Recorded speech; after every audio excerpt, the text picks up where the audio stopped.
오늘 로마서 12장 1절.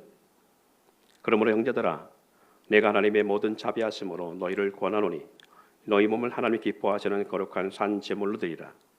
이는 너희가 드릴 영적 예배니라. 오늘 이 본문의 말씀을 통해서 예배는 어디서 어디까지인가 라는 그러한 주제를 가지고 말씀을 나누려고 합니다. 코로나 부스터로 말미암아 한국과 모든 나라로 힘겨운 시간을 보내게 하고 있지요. 이런 상황을 경험하면서 많은 부작용도 그리고 생각지도 못한 문제들이 사방에서 돌출되고 드러나고 있음을 볼 수 있습니다. 한 번도 경험해 보지 못한 상황들을 접하면서 그러다 보니까 원칙도 규칙도 논리도 맞지 않는, 그리고 제대로 갖춰지지 않은 가운데 우리는 정부와 그리고 질본, 언론에 의지한 채 그들이 말하는 방역 시스템들을 준수하며 국민들은 군대식 행동 강령에 순응하듯이 그렇게 우리는 오늘까지 살아왔어요.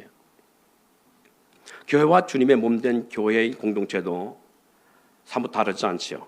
한국 모든 교회들도 대면의 제한을 두라면 두고, 비대면으로 예배하라면 예배하고, 마스크를 쓰라면 쓰고, 식사를 하지 말라면 하지 않고, 소모임이나 소그룹 모임을 하지 말라면 하지 않은 가운데 오늘까지 그렇게 지금까지도 우리는 순응하고 그렇게 순응해 왔다는 것입니다. 그러니 한국교회가 뭔가 유익되느냐라고 했을 때에 적지 않은 피해가 발생하는 상황이 주어졌습니다.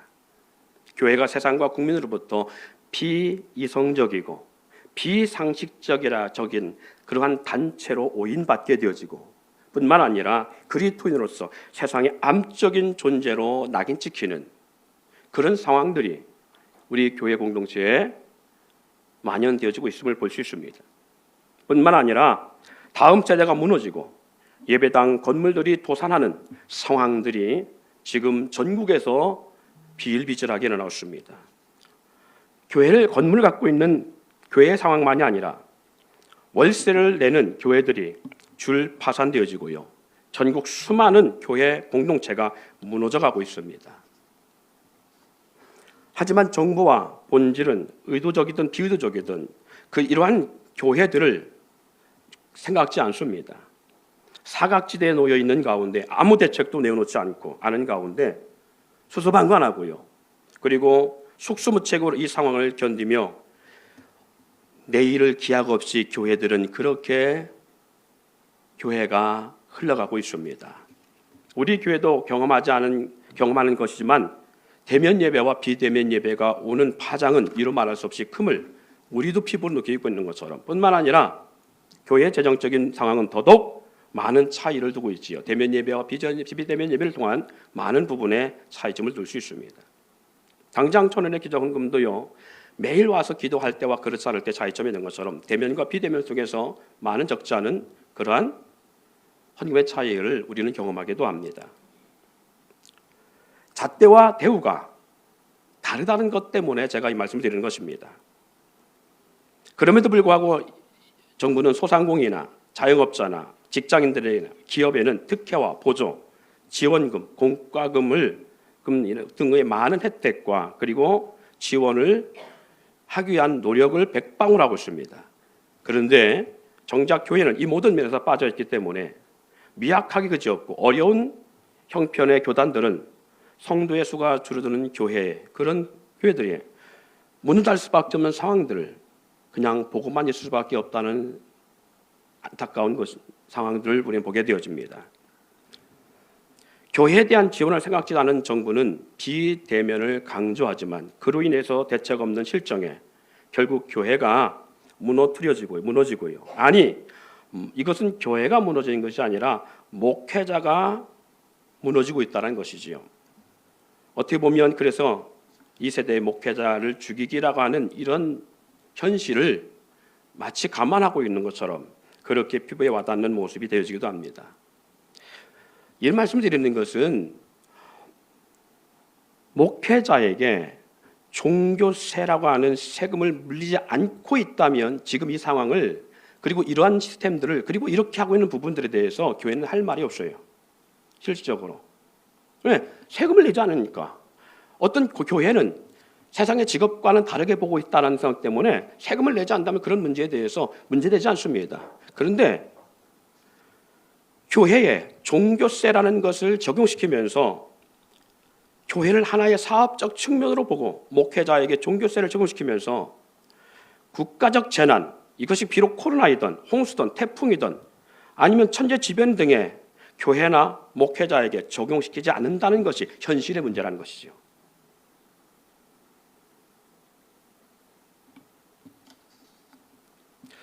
분명한 것은요, 우리의 씨름은 혈과 육에 대한 싸움이 아닙니다. 정사와 권세와 이 어둠의 세상 주관자들과 하늘에 있는 악의 영들과의 싸움입니다. 그러기에 목회자들이나 목회자들 개인이나 가정은 죽일 수 있습니다. 이 세상이 어둠의 주관자는 수천 년 그랬듯이 또한 요한계시록에 예언하고 있는 것처럼 저희 중에 얼마를 사망 앞에 사단 앞에 내어놓을 것이라고 말씀한 것처럼 얼마든지 목회자들이나 목회자 개인이나 목회자 가정은 죽일 수 있습니다.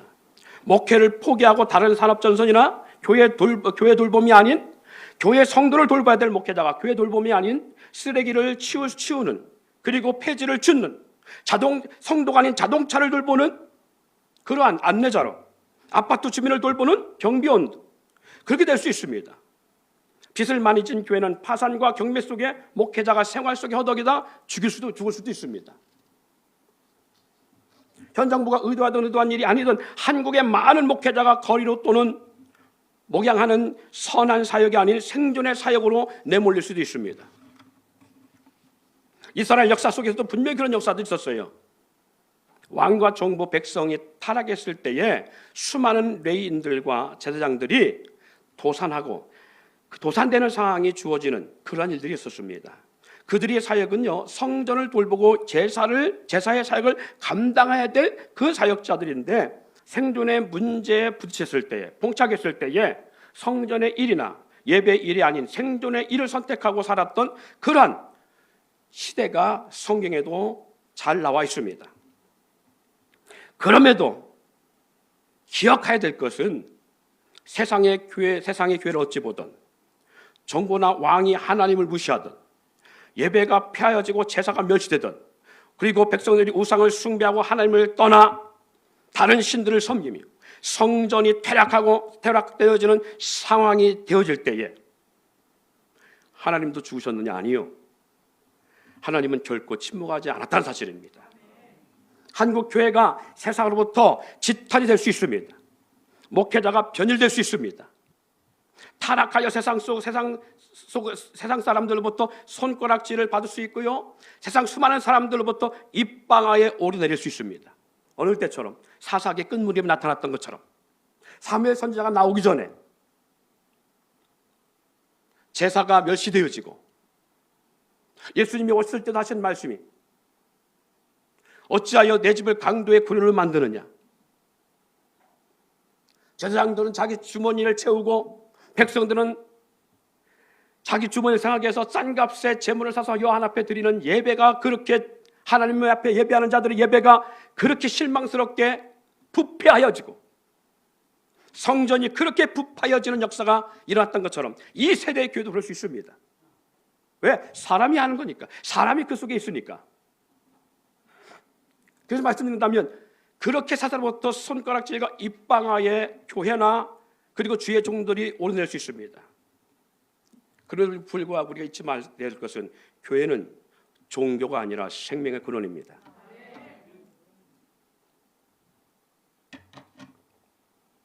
목회자가 파산되고 목회자가 거지가 되어지고 그리고 목회자가 집마저 다 손실되어서 정말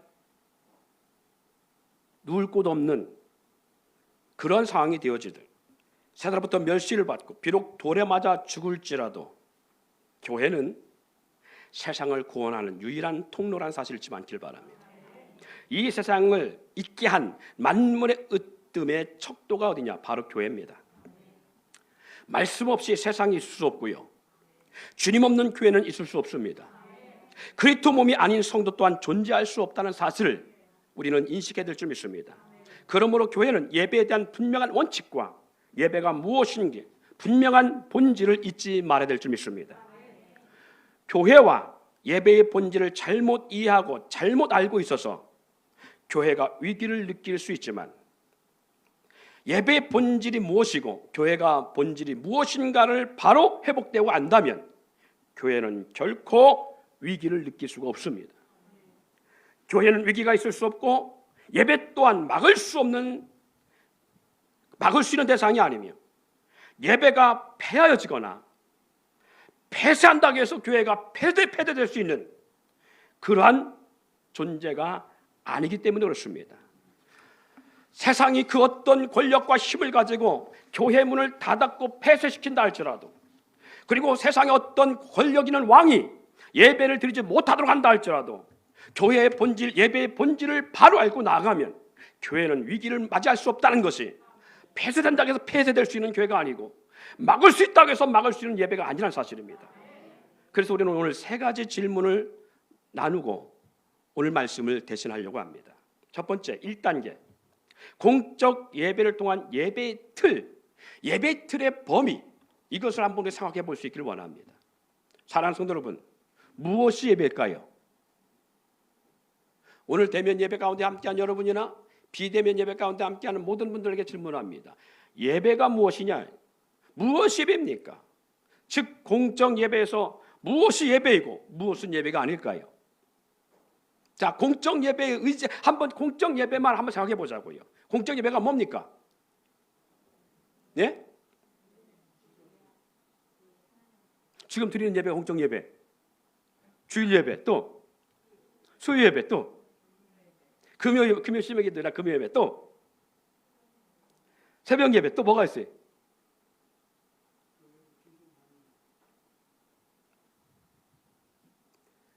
여러분이 알고 있는 것이 이것이 공적 예배라고 생각할 수 있습니다. 대부분 한국 사람들이, 또 그리고 현재 정부도 그렇게 알고 있을 수 있습니다. 그것이 공적 예배라고요. 그러면 생각해 봅시다. 우리 주일 예배만 생각해보고 다른 모든 예배들은 다 그냥 뒤로 해버리고 간단하게 아주 그냥 조립적으로 주일 예배만 생각해서 어디서 어디까지 예배일까? 하나님 받으시는 예배 시간 어디까지일까?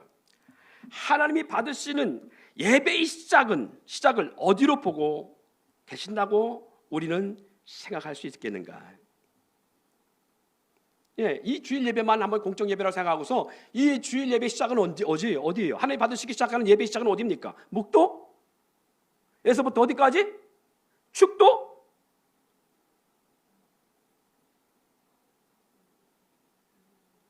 그러면 이것이 예배의 시작과 끝이라고 생각한다면 묵도전 찬양, 성가되던 찬양단의 찬양의 사역, 찬양을 통해 이루어지는 찬양, 준비 찬양이라 말하는 소위 찬양의 시간은 예배 시간이 아니에요.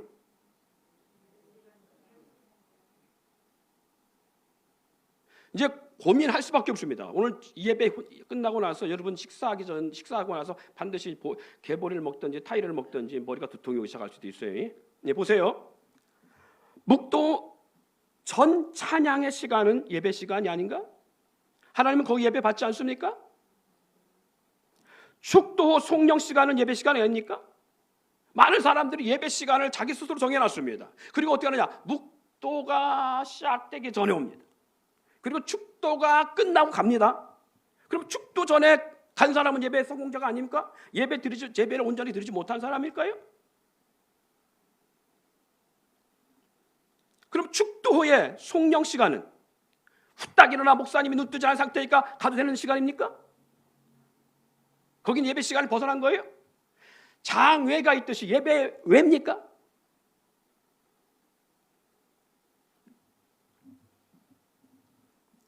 축도 후 교제가 이루어지고 함께 예배 후에 교제하고 인사하는 나눔의 시간은요, 더 나아가서 이 공적 예배를 드리러 오는 시간은요,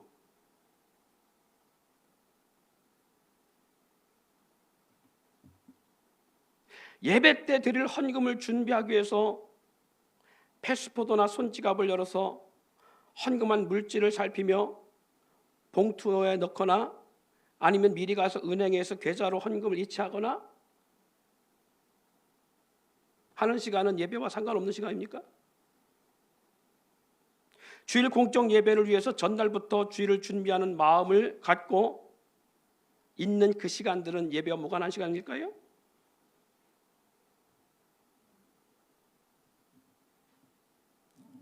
그렇다면 토요일 주일을 위해서 주일 전날인 토요일에 예배당에 와서 주일을 위한 공적 예배를 위해서 대그룹 예배를 위해서 청소하는 그 시간, 봉사의 사역을 맡아 청소하는 사람, 주님의 영광됨을 위해서 그 수고의 시간은 예배 시간과 무관합니까? 예배 자리를 정돈하는 그 시간, 일찍 와서 주일의 주부를 미리 만드는 그 사람의 시간들, 찬양단 주일 찬양을 위해서 미리 와서 찬양하고 연습하는 시간들, 교회 환경을 정리하고 예배자들의 좀 더 안락한 예배와 그리고 정확한 정보를 주기 위해서 환경 정리를 하고 그리고 더 좋은 환경 속에서 예배하기 위해서 수고하는 그 봉사의 시간들, 지금은 비대면 예배와 또 그리고 코로나 때문에 식사를 못합니다만은 식사를 위해서 주일 식사를 위해서 토요일날 미리 장을 보든지 금요일 장을 보러 가면서 교회 예배 공동체를 위해서 준비하기 위해서 장을 보러 가는 그 시간, 그분의 마음의 시간들, 이런 모든 것들 예배와 무관합니까?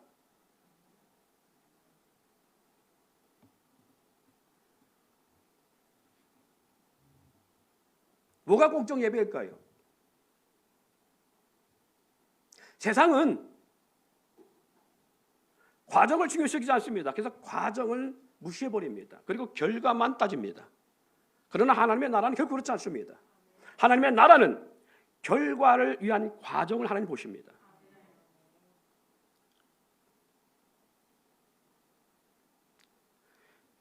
이스라엘과 블레셋의 전쟁에 코앞에 두고 있을 때에 사무엘 선지자가 늦게 오는 상황이 벌어지고 있는 상황 속에서 점점 블레셋은 가까이 오고는 있는 그런 절대절명의 위기 가운데 있을 때에 사울 왕은 언제 올지도 모르는 사무엘을 기다릴 수 없어서 자기가 먼저 그걸 사무엘이 행할 일을 제사를 대신합니다.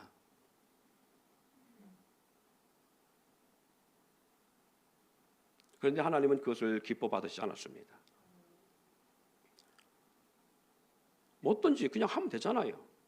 누가 하든 하면 되잖아요. 그런데 하나님은 결코 그렇지 않습니다.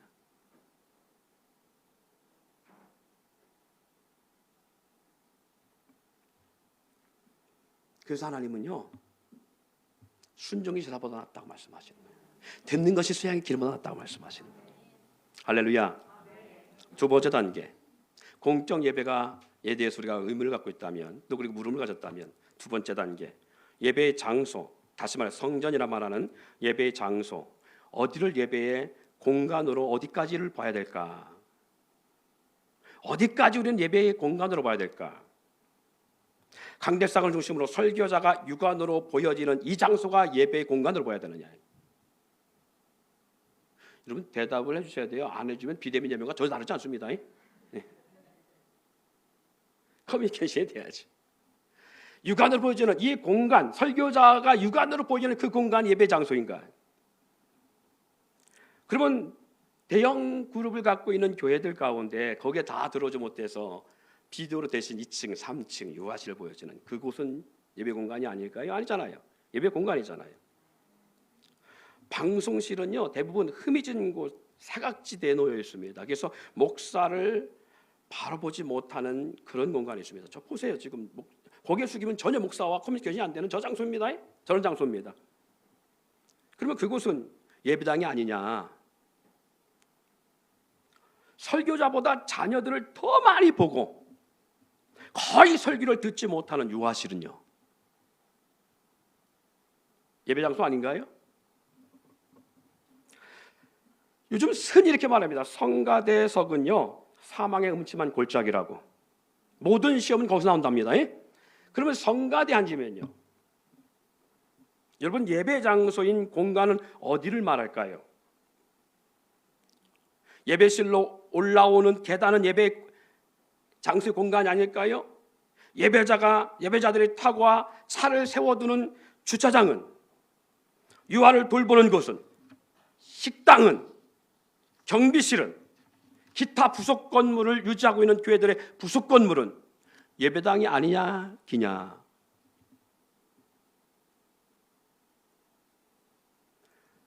정에는 규격이 있다 없다? 없다라는 거예요. 시야를 더 넓고 더 세밀하게 한번 돌려 생각해 봅시다. 비대면 예배로 인해서 요즘 많이 드라이브 스루를 하고 있습니다. 예배를 어쨌거나 그 드라이브 스루 예배를 통해서 많이 적용하고 있는 그런 가운데 있는데, 그 시점에서 성도들이 타고 있는 차는 예배당 밖일까요, 아닐까요? 예배당 밖이면 그것도 예배하는 게 실패죠. 근데 거기도 예배당 밖이 아니에요. 교회 건물에 국한을 두니까 요즘은 드라이브 스루를 어디서 하냐면, 교회 주차장이 넓은 교회는 주차장 하는데 그렇지 않으면 학교 운동장을 빌려서 합니다. 그보다는 예배당 밖일까요, 아닐까요? 성도들이 예배를 준비하는 공간은 예배당의 밖일까요, 아닐까요? 아니라고 생각한다면 그것이 가정이기도 하고요, 성도가 살아가는 집이기도 하고요, 사업장이기도 합니다. 할렐루야. 예배당 안과 밖이 있어요, 없어요? 없어요. 예배에 제한이 돼요, 안 돼요? 안 돼요. 아까 예배 틀을 설명했다면, 그리고 예배의 공간이라고 하는 그 장소에 대한 부분을 우리가 함께 질문을 가졌다면, 세 번째 단계, 예배 시간적 범위를 한번 생각해 보자고요. 예배 시간의 문제를 한번 풀어보길 원합니다. 저와 여러분이 알고 있는 예배 시간은 우리가 질문을 던졌을 때 갖고 있었던 공적 예배라고 말하는 주일 예배, 수요 예배, 금요 예배, 심야, 철야, 그리고 새벽 예배, 이런 것들이 예배의 시간이, 특별 성회는 아닌가요? 아니잖아요. 기잖아요.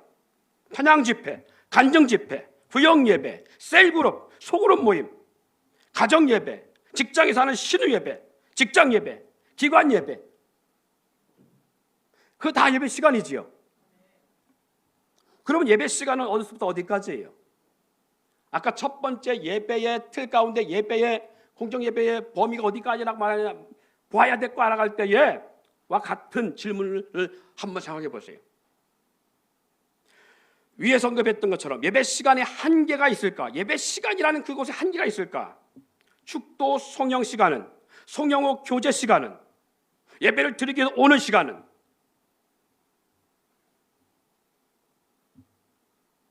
이 모든 것들을 우리가 질문을 던져보면 예배 시간도 한계가 있다 없다? 없어요. 그렇다면 생각해 보세요. 예배를 막을 수 있어요, 없어요? 없어요. 교회를 폐쇄할 수 있어요, 없어요? 왜 없어요? 예? 내가 있는 곳이 교회니까. 교회를 폐쇄할 수 있는 것은 하나입니다. 내가 죽으면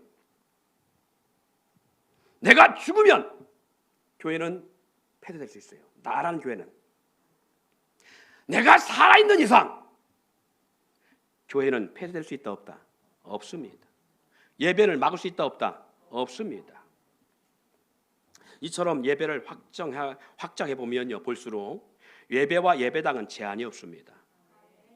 결국 예배란 하나님을 위한, 하나님의 영광을 위해서 하나님을 기쁘게 하는 삶을 사는 그 모든 순간이 무엇이다? 예배의 순간입니다. 할렐루야.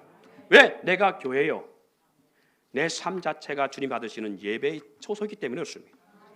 하나님은 우리를 기뻐하시고요, 우리를 위해 독생자를 내어주셨으며, 우리를 보는 것만으로도 하나님은 기쁨을 이기지 못하십니다.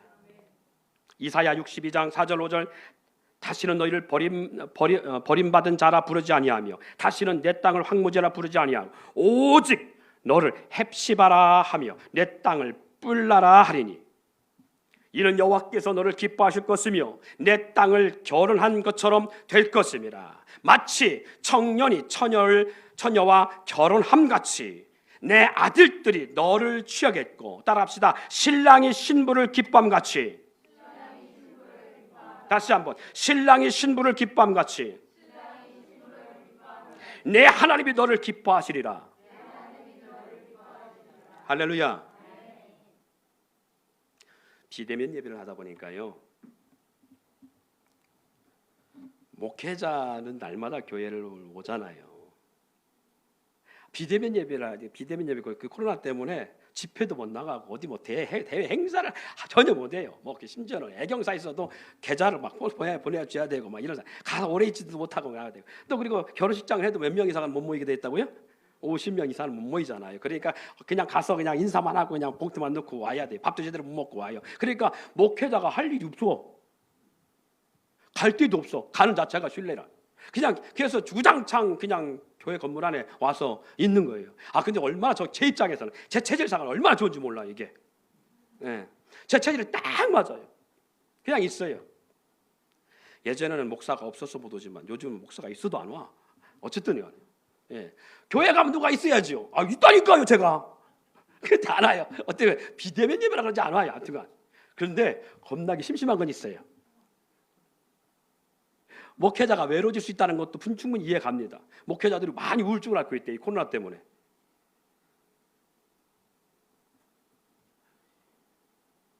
그런데요, 비대면 예배하니까 지난주도 못 모였잖아요. 그리고 주중에도 못 모이잖아요. 오죽하면 이렇게 줌을 통해서 서로 화상이라도 얼굴 보고 싶어하고. 그런데 그거 보고 나면 위로가 되어져요. 훨씬 힘이 나요. 제가 표현이 좀 약해서 그게 문제지. 네. 그런데 이런 상황 속에서 알게 된 거 정말 그런 거예요. 보는 것만으로도 힘이 나고. 할렐루야. 근데 우리 주님은 어떨까? 여기 말하잖아요. 신랑의 신부를 기뻐한 것 같이 내 하나님이 너를 기뻐하시리라. 하나님이 여러분을 얼마나 기뻐하시겠어요? 우리를 얼마나 기뻐하시겠냐고. 스바냐 3장 17절에 너희 하나님 여호와가 너희 가운데 계시니 그는 구원을 베푸실 전능자시라. 그가 너로 말미암아 기쁨을 이기지 못하시며 너를 잠잠히 사랑하시며 너로 말미암아 즐거이 부르며 기뻐하시리라 하니라. 할렐루야. 그가 너로 말미암아 기쁨을 이기지 못한다 합니다.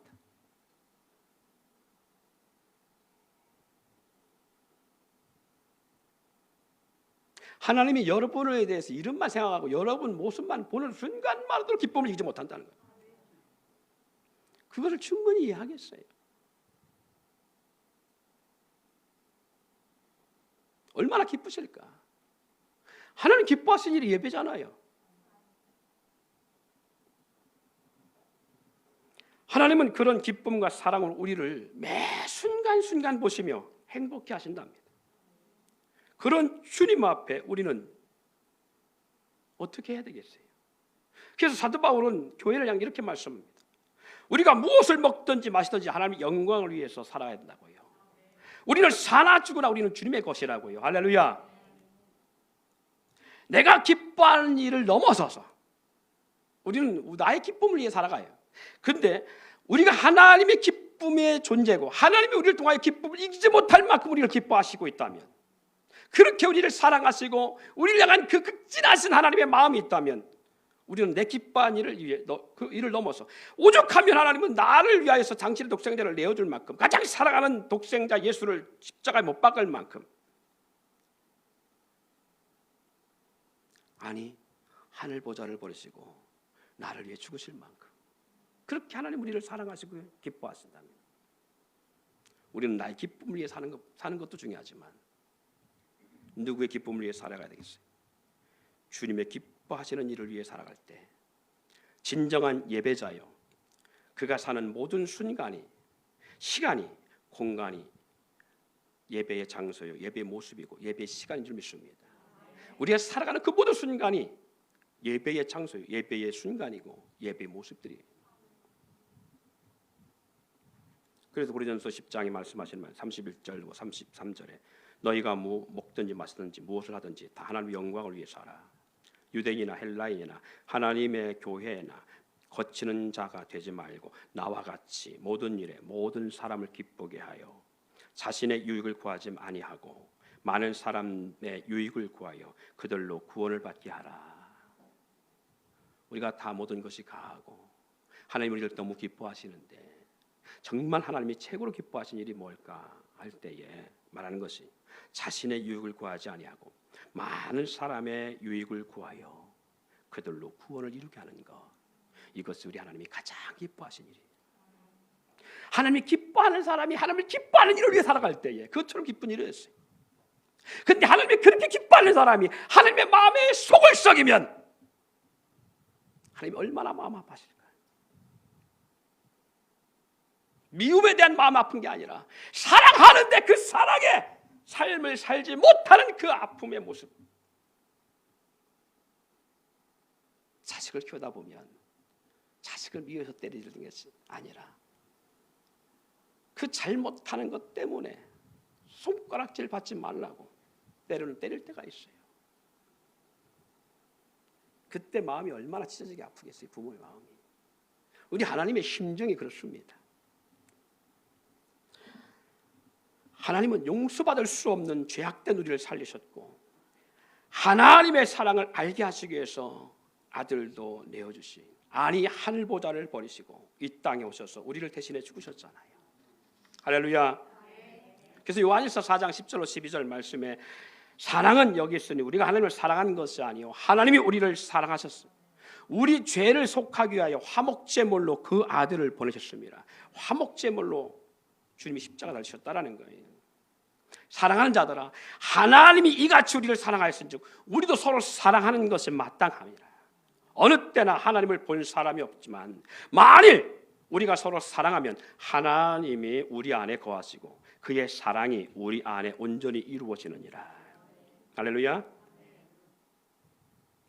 여러분, 그렇다면 우리는 생각해 보세요. 우리 삶 자체가 예배자인데, 그리고 예배의 삶이고 교회요 있는 곳이 바로 하나님 받으시는 예배의 처소이기인데, 그렇다면 나는 죽어가는 한 영혼을 위해서 무엇을 하고 살아가는가? 우리는 나의 행복과 즐거움을 찾지만 내 안에 계신 주님이 원하시고 기뻐하시는 일을 위해서 나는 한 주간 어떤 삶을 살아가고 있는가? 지난 한 주간 어떤 삶을 살아왔고 이 한 주간도 어떻게 살아갈 것인가를 고민하며 주님의 마음 앞에 서기를 소망합니다. 주님의 몸된 지체와 주님이 사랑하는 사람들, 그 대상이 형제요, 가족이요, 부모요, 자녀요, 직장의 동료요, 성도요, 목회자에게, 그리고 성도들에게, 형제들, 자매에게 나는 어떤 섬김으로 주님을 기쁘시게 하는 삶을 살아가고 있는지, 이게 예배의 본질입니다.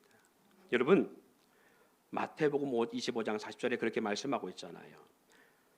여기 내 형제 중에 지극히 작은 자 하나에게 한 것이고 내게 한 것이라. 나로 인하여서 형제가 기뻐할 때, 나를 위하여서 주의 종이 기뻐할 때, 나로 말미암아 성도가 기뻐할 때, 나로 말미암아 내 부모님이 기뻐할 때에, 나로 말미암아 내 자녀들이 기뻐할 때에 우리 주님이 그로 인하여 기뻐하신다고요. 이것이 죽게 한 거라시라고요. 마태복음 25장 45절에 지극히 작은 자 하나에게 하지 아니한 것이고 내게 하지 않은 것이라. 여러분, 말씀을 듣고 나서 이렇게 우리는 해석할 수 있습니다. 자기중심적 해석을 일삼는 사람들이 있어요. 야, 삶이 예배라고 말을 했겠다. 예배의 장소가 국한될 수 없다라는 표현을 들었겠다. 아, 그러면 오늘 그런 희한한 적용을 하시는 분들이 있어요. 아, 예배당이 여기만 예배당이 아니고 우리 집도 예배당이니까 공적 예배 굳이 예배하지 않아도 되겠네. 집에서 예배 드리면 되겠네.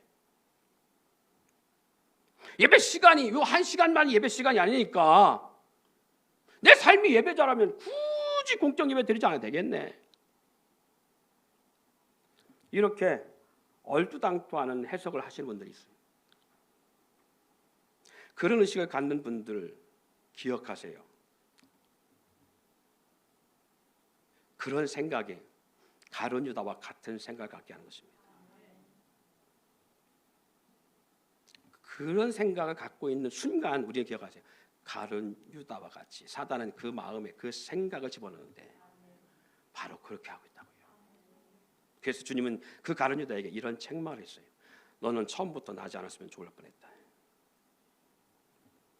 다르잖아요. 그가 왜 그런 저주스러운 소리를 들을 수밖에 없었는가? 그는요, 예수님의 공동체에 들어올 때부터 다른 생각으로 들어왔습니다. 이미 자기의 이름과 명성을 위해서 주님과 동행했어요. 주님과 동행한 이유가 무엇이라고요? 자기 이름과 자기 명성을 위해서요. 주님의 공동체에 들어와서 물질과 명예에 맺던 사람이 가룟 유다입니다. 그래서 예수님이 가룟 유다를 책망할 때 하셨던 말씀하셨던 그러한 표현 가운데 보면 가룟 유다 그랬잖아요. 나드 향유를 한 근을 가지고 와서 한 여인이 예수님의 발에 붓고 자기의 머리털로 예수님 발을 닦으며 처음부터 끝까지 울리면서 감격할 때에 왜 그 나드 한 근을 허비하느냐? 주님을 위해 산 것이 아니란 얘기예요. 결국은 이 여인은 주님을 위한 것인데 이 가룟 유다는 주님을 위한 생각이 아니에요. 그 돈을 그 가룟 유다를 그 나드 한 근을 팔아서 그 물질로 가난한 사람을 도왔더라면 이렇게 얘기합니다. 그 가난한 사람은 누가 도와야 되는 거예요? 주의 은혜와 사랑을 덧입은 제자들이 도와야 되는 거예요. 그런데 가룟 유다의 생각은 거기에 있지 않았다 그 말이에요. 그 가난한 사람을 위해서 그거 했다면 더 좋아할 뻔하지 않느냐. 그때 주님 말합니다. 돈께 손을 놓고 돈을 훔치는 자라고요. 여러분, 이 가룟 유다는 누구보다 열심과 확실한 계산 속에 철저한 자기 관리를 했던 인물입니다. 그러니까 오죽 하면 주님이 그에게 재물을 맡겼지요. 자신이 살기 위해서, 자신의 존재를 위해서, 자신의 목표를 위해서, 자기 만족을 위해서 그는 주님과 동행했고 주님의 공동체에 들어갔어요. 그리고 주님을 따르게 되는 그런 과정의 발로가 됐습니다. 그런데 3년의 공생 속에 그런 모습이 그에게 나타나고 있는 것처럼 결국 공동체를 배신하고 주님을 판 사람이 가룟 유다입니다. 자기 압관과 철저한 자기의 중심 속에 살았기에 주님을 팔고서야 비로소 깨닫게 된 것이 죄책감에 빠져서 자기 죄를 대신하게 오신 예수님의 십자가의 구속의 역사를 저버리고 자기 죄를 자기가 짊어지고 합니다. 자기 스스로 자기를 판단하고 자기를 심판해 버립니다. 이게 자살이라는 방법이었잖아요. 그렇다면 우리의 죄를 위해서 이 땅에 오신 주님의 십자가는 그에게 어떻게 적용될 수 있어요? 안 돼요.